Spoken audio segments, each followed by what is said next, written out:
ไปเบิ่งต่อที่สภาคุ้มครองวิชาชีพปิ่นปัวกระทรวงสาธารณสุขจัดพิธีมอบหับใบอนุญาตเคลื่อนไหววิชาชีพปิ่นปัวให้แก่ท่านหมอทันตแพทย์พยาบาลและผดุมคันที่เคลื่อนไหวเวียกงานปิ่นปัวอยู่ห้องหมอเศรษฐาธิราช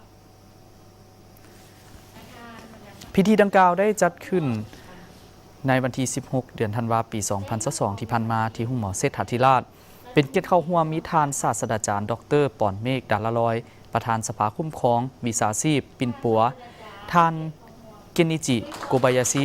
เอกอัครราชทูตญี่ปุ่นประจำลาวท่านโตชิโนะนาคาเซะผู้ต่างหน้าองค์การใจกล้าประจำลาวนอกนี้ยังมีผู้ต่างหน้าองค์การอนามัยโลกประจำลาวพร้อมด้วยภาคส่วนที่เกี่ยวข้องภายในงานได้มีพิธีมอบใบอนุญาตเคลื่อนไหววิชาชีพปิ่นปัวให้แก่บรรดาท่านหมอทันตแพทย์พยาบาลและผดุมคันที่เคลื่อนไหวเวียกงานปิ่นปัวอยู่ห้องหมอเศรษฐาธิราชจำนวน 271 ท่านที่สำเร็จการสอบเสียงระดับชาติและสำเร็จการฝึกงานด้านวิชาชีพพยาบาลระยะ 12 เดือนใบอนุญาตเคลื่อนไหววิชาชีพปิ่นปัวมีอายุการนำใช้ในระยะ 5 ปี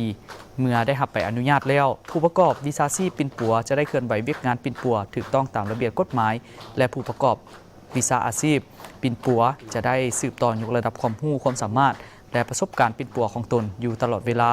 สะสมคะแนนและผลงานด้านการปิ่นปัวตามกระบวนการพัฒนาวิชาชีพปิ่นปัวต่อเนื่องที่ทางสภาคุ้มครองวิชาชีพปิ่นปัวกำหนดไว้เพื่อเป็นเงื่อนไขให้สภาคุ้มครองวิชาชีพปิ่นปัวในการค้นคว้ายั่งยืนการต่ออายุของใบอนุญาตเคลื่อนไหววิชาชีพปิ่นปัวดังกล่าวให้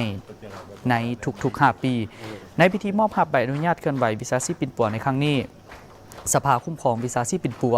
ยังได้เผยแพร่เอกสารจรรยาบรรณขอบเขตการปฏิบัติงานและมาตรฐานการปฏิบัติงานของวิชาชีพทันหมอทันตแพทย์และพยาบาลผดุมคันผู้ประกอบวิชาชีพปิ่นปัวที่ได้รับใบอนุญาตเคลื่อนไหววิชาชีพปิ่นปัวสามารถเคลื่อนไหวเวียกงานวิชาเฉพาะการปิ่นปัวของตนตามสิทธิหน้าที่จรรยาบรรณขอบเขตและมาตรฐานการปฏิบัติงานของตนที่กำหนดไว้ในกฎหมาย